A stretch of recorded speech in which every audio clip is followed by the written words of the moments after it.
Halo Sobat Neo, apa kabar? Selamat datang kembali di Neo Channel bersama saya Kianom. Kita akan melanjutkan kembali materi pembahasan kita mengenai REST API. Pada materi sesi kali ini, kita akan mulai membuat REST API kita sendiri.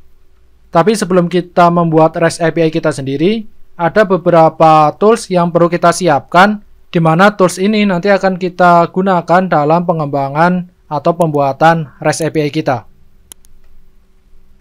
Nah, kita lihat dulu untuk sistem requirement-nya. Nah, nanti kita akan lihat tools apa saja yang nanti akan kita gunakan untuk membangun REST API kita sendiri.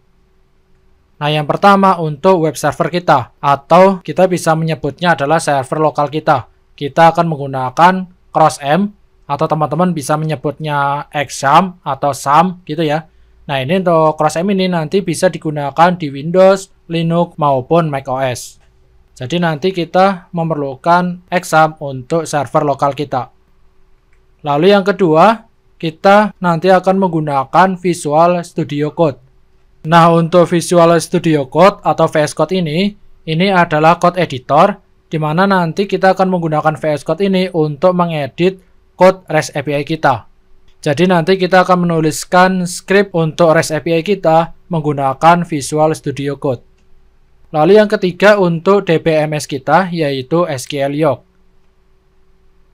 Nah, jika teman-teman sudah menginstal CrossM, di dalam CrossM ini sudah ada DBMS yaitu phpMyAdmin. Nah, SQLiOC ini digunakan untuk mempermudah dalam penggunaan phpMyAdmin. Karena pada dasarnya untuk SQLiOC dan phpMyAdmin ini saling terkoneksi. Jadi, database yang ada di SQLiOC itu sama saja database yang ada di dalam phpMyAdmin. Jadi, untuk SQLiOC ini sebenarnya opsional. Teman-teman bisa menginstal SQLiOC ini atau teman-teman cukup menggunakan phpMyAdmin. Lalu yang keempat adalah Composer. Nah, untuk Composer ini nanti akan kita gunakan untuk mengunduh dan menginstal library yang kita butuhkan untuk pembuatan REST API kita. Nah, yang paling penting untuk Composer ini nanti kita akan menginstal library atau package untuk REST API. Maka dari itu kita membutuhkan Composer. Nanti akan kita lihat bagaimana kita menerapkan REST API ke dalam JI kita. Lalu yang kelima, yang tak kalah penting, kita membutuhkan yang namanya API Testing Tools. Nah, di sini saya merekomendasikan teman-teman menggunakan yang namanya Postman. Karena selama materi di video mengenai REST API ini, saya akan menggunakan yang namanya Postman. Atau teman-teman juga bisa menggunakan API Testing Tools yang lainnya selain Postman. Nah, yang pertama, silakan teman-teman unduh untuk server lokal kita, yaitu CrossM.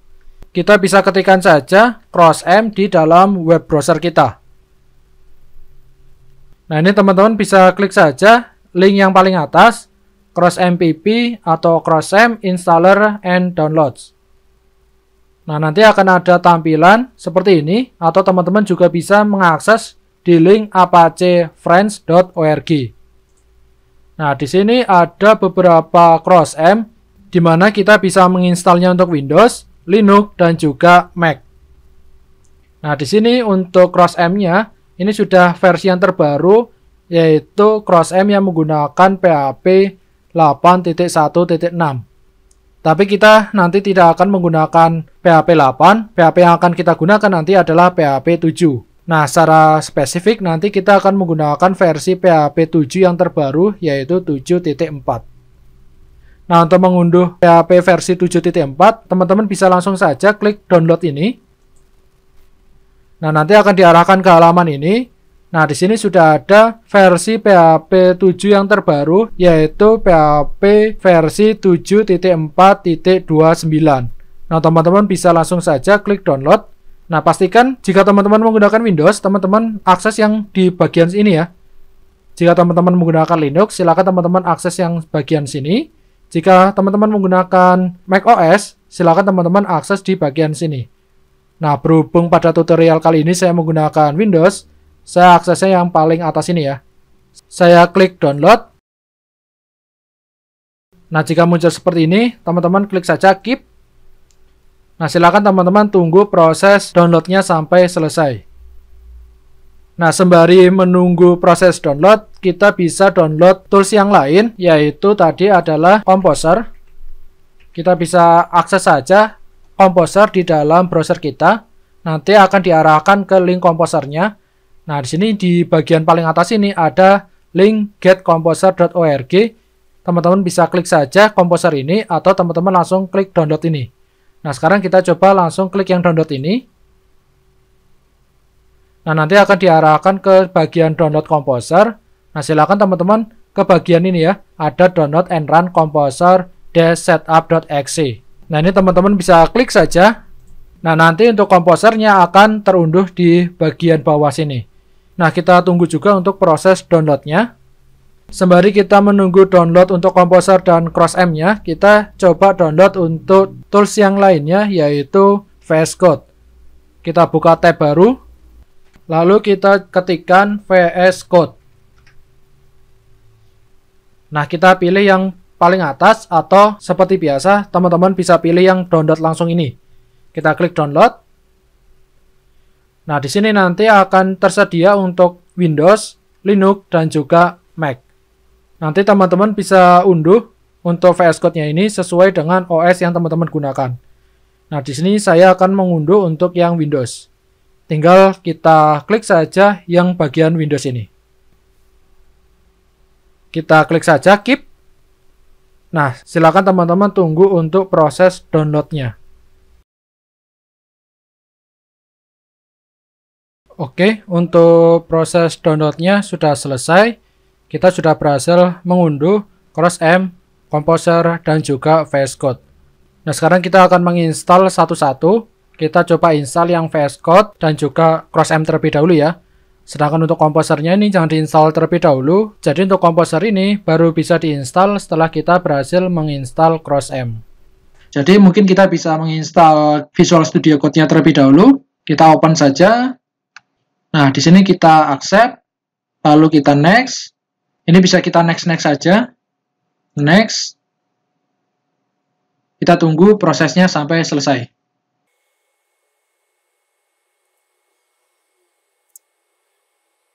Oke, jika sudah, kita finish. Ini kita uncheck dulu ya, biar ketika kita klik finish, tidak langsung nge-run Visual Studio Code-nya. Oke, kita finish. Sekarang kita ke install CrossM-nya ya. Kita klik. Oke, kita oke aja. Kita next saja. Kita next lagi. Jika kalian ingin menyimpannya di directory C, ini kita abaikan saja. Tapi jika kalian ingin menginstal di directory lain, ini kita bisa pilih yang icon ini ya. Tapi jika defaultnya kalian C, kalian ini biarkan saja. Jika sudah, kalian tinggal next saja. Kemudian next, lalu next. Kita tunggu proses instalasinya sampai selesai.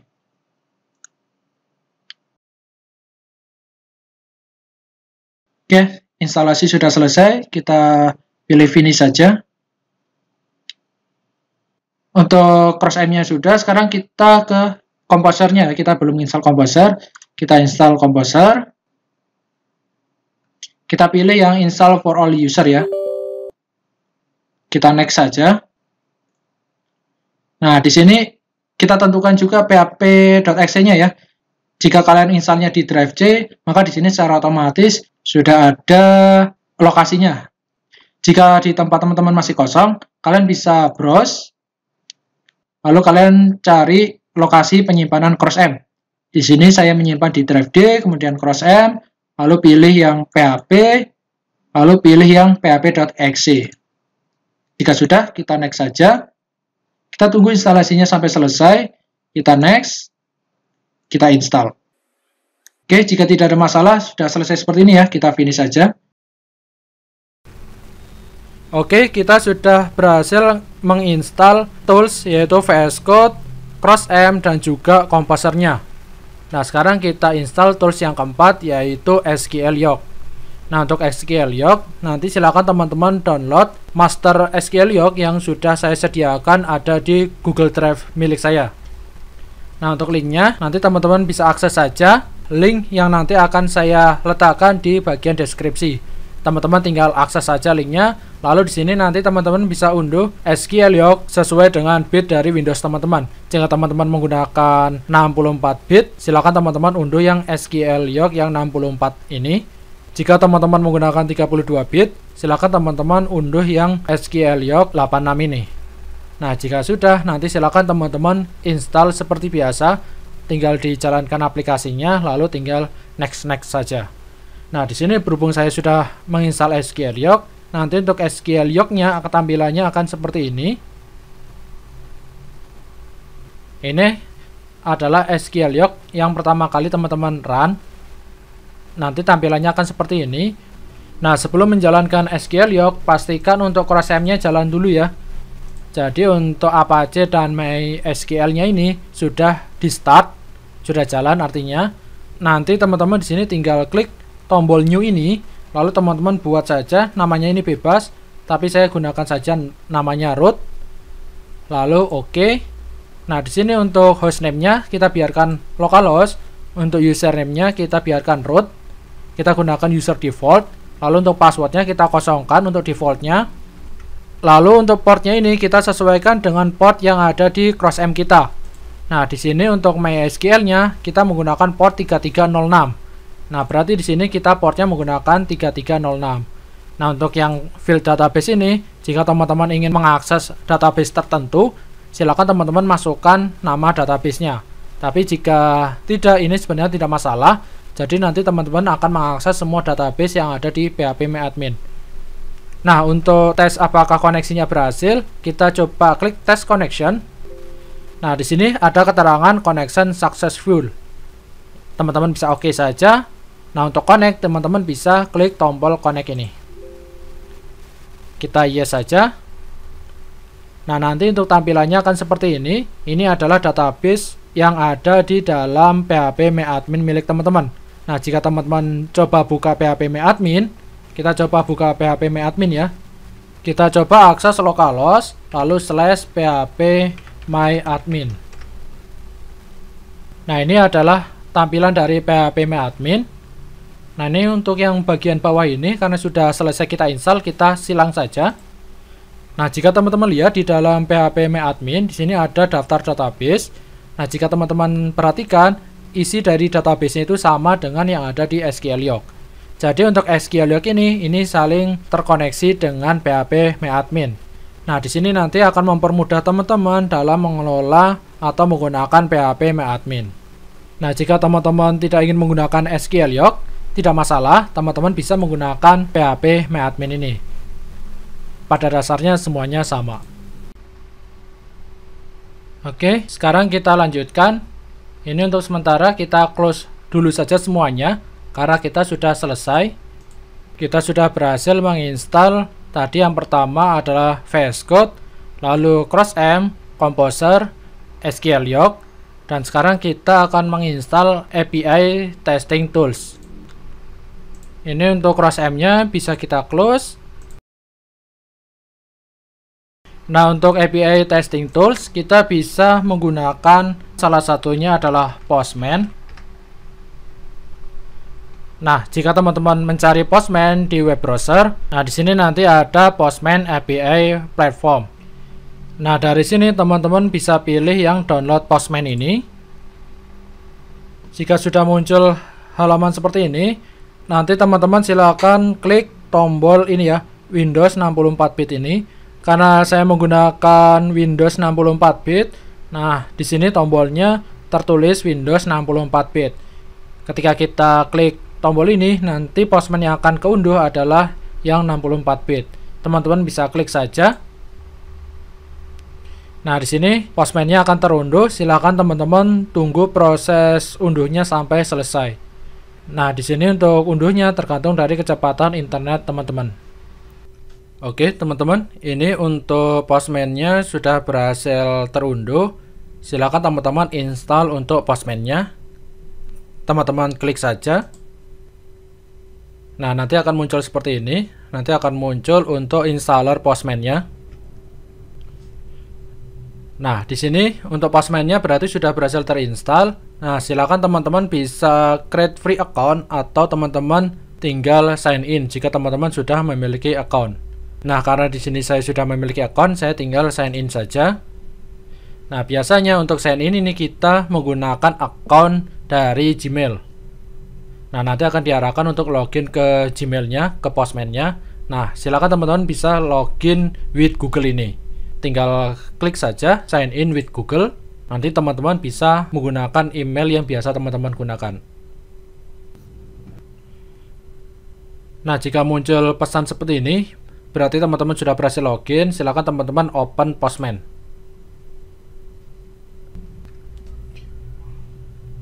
Oke teman-teman, ini untuk aplikasi Postman-nya sudah berhasil kita install. Kita sudah berhasil login ke dalam Postman-nya. Nah, nanti untuk Postman ini akan kita gunakan untuk testing API kita apakah sudah berjalan sesuai dengan fungsinya atau tidak. Oke, untuk Postman-nya kita bisa close saja karena pada sesi video kali ini kita belum menggunakan yang namanya Postman. Jadi nanti kita cukup sampai instalasi RESTful API kita. Kita close saja. Ini untuk tab browsernya bisa kita close. Nah, sekarang kita akan mengunduh untuk Cogniter-nya. Kita akan menggunakan Cogniter yang versi 3. Silakan teman-teman akses situs dari Cogniter, yaitu cogniter.com.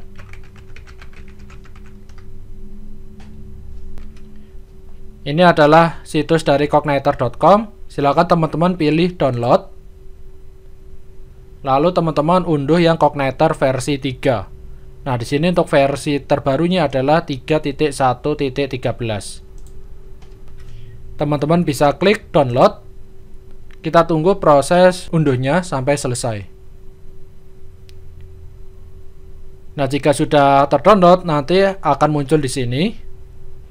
Oke, ini sudah selesai. Kita tinggal open saja. Kita klik kanan, lalu show in folder.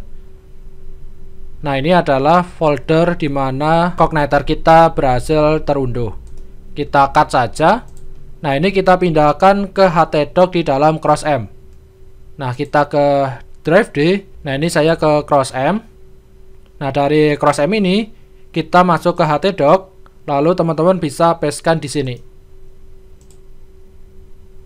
Nah, jika sudah dipindahkan ke dalam htdoc, ini untuk zipnya teman-teman bisa ekstrak. Kita klik kanan. Nah, di sini saya menggunakan 7-zip.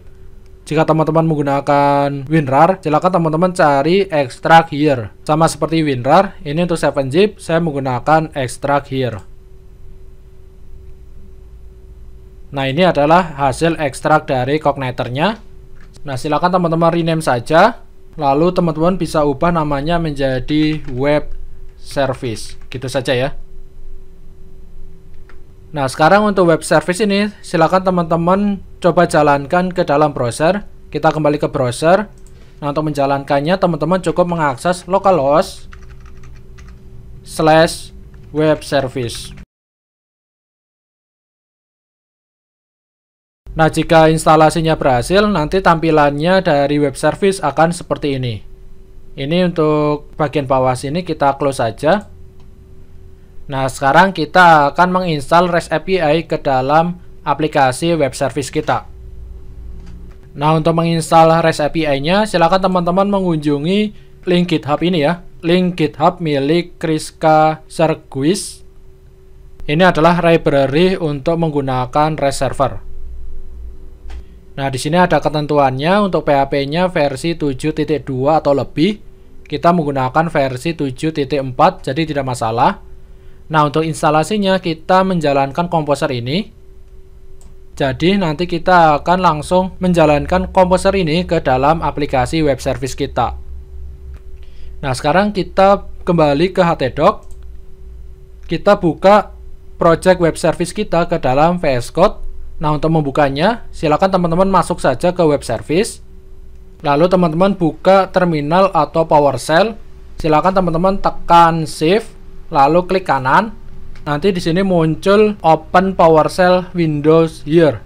Tapi ada juga di sini tulisannya adalah Open Command Prompt Windows Here. Silakan teman-teman bisa menggunakan baik PowerShell maupun Command Prompt ya. Nah, di sini karena saya menggunakan terminal dari Git Bash, saya bisa menggunakan Git Bash Here. Jadi nanti kita akan menggunakan terminal dari PowerShell maupun command prompt. Atau bagi teman-teman yang menggunakan Git Bash, teman-teman juga bisa menggunakan terminal Git Bash. Jadi teman-teman cukup ngeklik Git Bash here ini.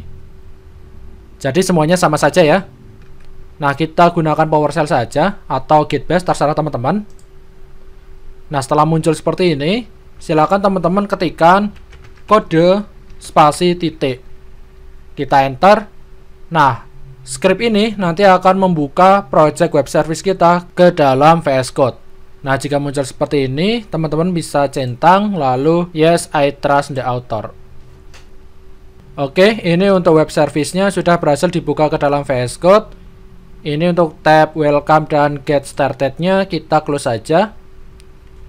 Lalu kita jalankan terminal yang ada di dalam VS Code. Kita bisa klik terminal, lalu pilih new terminal. Atau teman-teman juga bisa menjalankan terminal ini menggunakan kontrol backtick. Jadi teman-teman bisa menjalankan dengan menekan tombol kontrol dan juga backtick di keyboard teman-teman. Jika sudah muncul terminalnya, teman-teman bisa menjalankan komposer tadi. Nah, ini komposer ini kita copy saja, lalu kita pastekan di sini. Nah, jika sudah, tinggal teman-teman enter untuk menginstal library REST server ke dalam Cogniter. Kita tunggu proses instalasinya sampai selesai. Untuk proses instalasinya tergantung dengan kecepatan internet teman-teman. Oke, untuk instalasinya sudah selesai. Nah, selain menggunakan terminal yang ada di dalam VS Code, teman-teman bisa menggunakan terminal yang tadi teman-teman buka ini ya. Ini adalah PowerShell, teman-teman bisa jalankan di dalam PowerShell ini. Nanti teman-teman bisa enter, untuk prosesnya semuanya sama saja. Nah, untuk terminal yang ada di VS Code ini sebenarnya jika teman-teman perhatikan di sudut kanan atas ini, di jendela terminal ini ada tulisan PowerShell. Nah, ini berarti untuk terminal ini menggunakan PowerShell. Nah, di sini teman-teman bisa melihat ada beberapa jenis terminal yang teman-teman bisa gunakan. Nah, di tempat saya ada PowerShell, Git Bash, command prompt biasa, atau JavaScript debug terminal. Jadi teman-teman bisa menggunakan salah satu terminalnya.